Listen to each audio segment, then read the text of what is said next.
Tres. Licenciados, buenas noches, público, hi.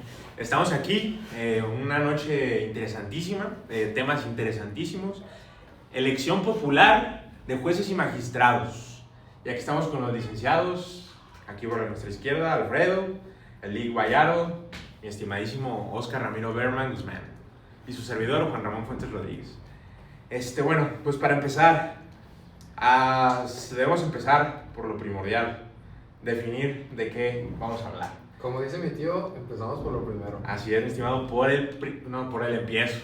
Así es. Bueno, esta reforma del Poder Judicial representa una reconfiguración electoral y estructural del modelo de justicia en México, orientada precisamente pues, a democratizar el Poder Judicial, que ha operado pues, bajo lógicas bastante cerradas y estructuradas en cuanto a pues, precisamente la elección y la asignación de cargos como lo son los de los jueces y de los magistrados. Por primera vez la ciudadanía participa directamente en la designación de precisamente estos cargos que ya vengo mencionando con anterioridad, que son los de los ministros de la Suprema Corte, los magistrados electorales, magistrados de circuito y jueces de distrito. Y que pues esto no es menor, pues implica trasladar la fuente de legitimación del Poder Judicial desde acuerdos internos a decisiones populares y cupulares hacia la voluntad popular. Entonces, además de esto, pues se diseñó que la institución del proceso precisamente busque equilibrar la democracia y la técnica, y no se trata de una elección arbitria de estas personas encargadas en dichos puestos. Pues existe una convocatoria que se emite por el Senado y una fase de postulación por los tres poderes, que participan los tres poderes, tanto el legislativo como el ejecutivo y el judicial, y se evalúan por comités técnicos dichas propuestas que se emiten por cada uno de los tres poderes, y en caso de exceso de aspirantes hay un mecanismo de insaculación que respeta criterios como la paridad de género, y pues a esto se suman finalmente reglas estrictas de campaña, que no hay financiamiento público ni privado, por ejemplo, es una de ellas. Otra podría ser que los partidos no pueden intervenir y el acceso a medios es regulado por el INE. Esto elimina en gran medida los riesgos clásicos de captura política. Esto es que pues, los jueces o más bien los candidatos a dichos puestos empiecen a hacer triquiñuelas por ahí, que empiecen a hacer campaña cuando todavía no, o que hagan campaña cuando ya se terminó el tiempo de campaña y cosas así. No sé qué piensan mis estimados. Bueno, tocas un muy buen punto, la verdad. Sin embargo, hay que tomar en cuenta que la función del Poder Judicial dentro de un Estado constitucional no es replicar la voluntad de la mayoría, sino precisamente actuar como un contrapeso frente a esta. O sea, su legitimidad no deriva de la popularidad, sino de la independencia y de su capacidad técnica para interpretar y aplicar la ley. La elección popular introduce una tensión estructural incompatible con esa función. Un juez que necesita votos para acceder o mantenerse en el cargo no puede abstraerse completamente de las pretensiones sociales, mediáticas y políticas. Aunque formalmente se establezcan reglas de campaña, el simple hecho de depender del electorado genera incentivos que van a, obviamente, distorsionar la toma de decisiones. El problema no es solo teórico, es práctico. O sea, en casos de alta relevancia social, por ejemplo, en materia penal, derechos humanos, corrupción, el caso del Fofo, por decirte uno, el juez puede verse tentado a resolver conforme a lo que resulta popular, no necesariamente conforme a lo que es jurídicamente correcto.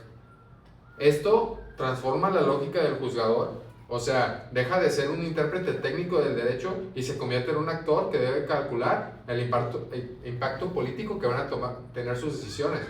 O sea, en consecuencia esto va a debilitar la independencia judicial y se va a erosionar la función contramayoritaria, que es una de las más esenciales que tienen los juzgadores.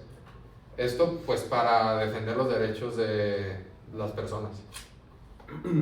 Bien, licenciado, me parece correcta su postura en ciertos puntos, sin embargo creo que deja ciertos puntos también para debate o incluso como ciertas lagunas.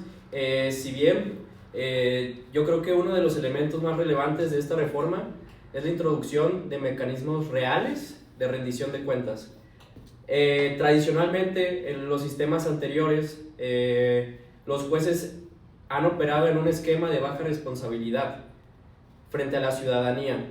Si bien existen controles internos, como lo era la Contraloría, estos suelen ser limitados o poco visibles.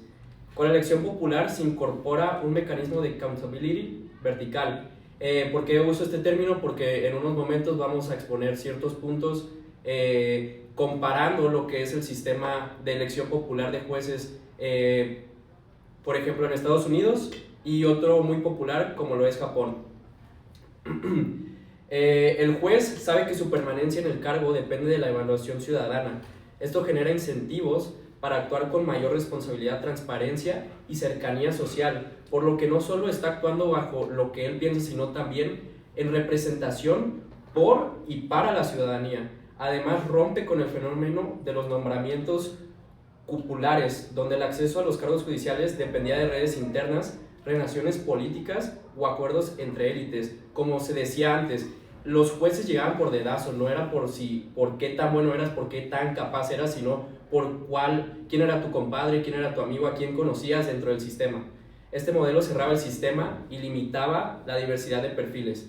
Ahora el proceso es abierto, competitivo y sujeto a escrutinio público. La ciudadanía puede conocer trayectorias, evaluar perfiles y participar activamente en la conformación del PJF. También hay un impacto positivo en términos de cultura cívica, ya que esto genera mayor énfasis en el conocimiento y en la participación ciudadana. Bueno, me parece interesante el punto que tocas sobre estos mecanismos de rendición de cuentas, estas dinámicas, vaya.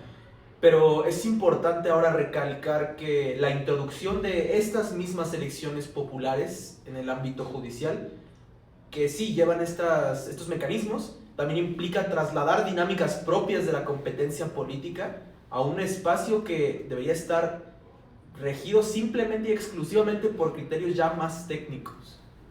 Aunque la reforma establece restricciones formales como prohibición de financiamientos por algún partido, esto no elimina los incentivos estructurales para una politización interna. Ahora, los candidatos siguen necesitando ese posicionamiento, ese reconocimiento, apoyo, esa plataforma de impulso que le pueden proporcionar algunos partidos políticos. Esto abre un poco indirectamente la influencia de estos mismos sobre las elecciones. Ahora, esto también puede traducirse en vínculos con grupos de interés, actores económicos o incluso estructuras informales de poder. Y aunque estos vínculos no sean explícitos, pues generan expectativas de que pueden afectar la imparcialidad del juzgador. Ahora, la percepción de esta independencia también es un factor clave. Incluso si un juez llega a actuar correctamente, que es lo que se espera de él, el hecho de haber llegado mediante un proceso electoral puede generar dudas sobre su neutralidad. Ahora, en un ejemplo, un juez que ha resuelto varios asuntos y resulta que ahora fue financiado y su cargo, su candidatura fue financiada y fue ilícito, todos esos asuntos se pondrían en peligro, ¿no? Ahora, también en términos institucionales, esto erosiona un poco ya más la confianza en el sistema judicial, ya que depende precisamente de la certeza de que las decisiones se toman sin una presión externa. Es importantísimo, mis estimados, todas las posturas que han venido dando, como dijimos al principio del debate, pues es un tema de mucha controversia, y precisamente por eso ambas posturas son definitivamente enriquecedoras para llegar a un veredicto y a una opinión certera y lógica en cuanto a qué pasa o qué tanto nos conviene que la elección de jueces y magistrados se haya vuelto precisamente un mecanismo para seleccionar las personas en estos cargos que precisamente hemos venido debatiendo. Y precisamente por esto quiero reiterar en la necesidad de comparar las perspectivas. La elección judicial no es un fenómeno aislado. En Estados Unidos, múltiples estados utilizan sistemas de elección y retención de jueces, y esto no ha implicado un colapso del sistema judicial.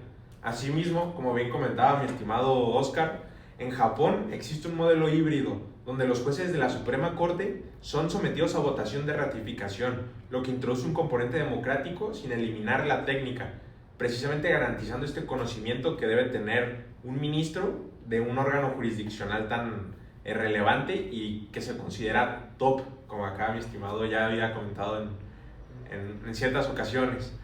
Esto demuestra que es posible diseñar mecanismos que combinen legitimidad democrática con profesionalismo. Por otro lado, la reforma mexicana incorpora elementos innovadores como son la paridad de género y la Pluralidad, ¿no? Ándale, estimado. Sí. Pluralidad, justo, perdón. Se nos lengua la traba ahí, hasta los mejores se nos escapa la liebre. Pero bueno, esto permite diversificar el perfil del Poder Judicial, que históricamente ha sido homogéneo y poco representativo. También, precisamente estos mecanismos que se han adquirido innovadoramente en el proceso de selección de jueces y magistrados, fortalece la transparencia, pues los candidatos deben exponer su trayectoria, someterse al escrutinio público y participar en foros organizados por el INE. Esto contrasta con procesos anteriores, donde muchas designaciones ocurrían con poca visibilidad o por dedazo, como bien lo comentaba mi estimado Oscar. Es un buen argumento el que mencionas, mi estimado, pero a ver, hay que ser objetivos.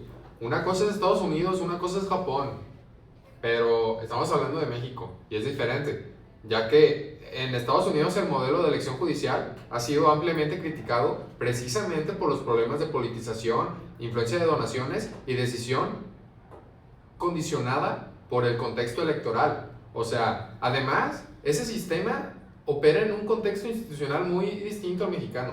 Trasladar ese modelo sin considerar las diferencias estructurales tiene muchos efectos negativos. Por otro lado, el problema central sigue siendo el mismo. La ciudadanía no cuenta con los elementos necesarios para evaluar la capacidad técnica de un juez. O sea, la función jurisdiccional implica conocimientos especializados que no son fácilmente accesibles. Esto no lo puede determinar la población simplemente por ver un anuncio o un TikTok.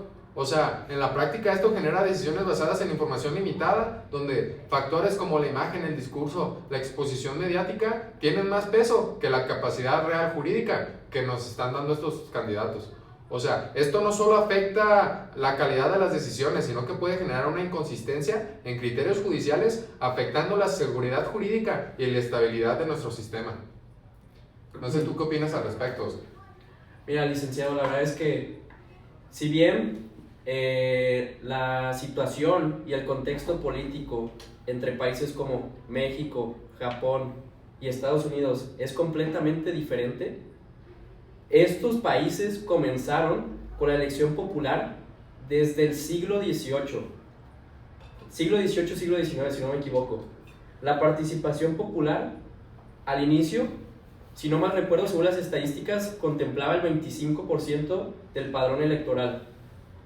Ahora bien, si tú a una ciudadanía la acostumbras a que solamente esté votando por un partido político o por cierto candidato político, obviamente no están acostumbrados a votar por jueces y magistrados. Por eso es que se está implementando esta reforma, porque calificar este modelo como elitista no es una exageración, licenciado, usted me comprenderá.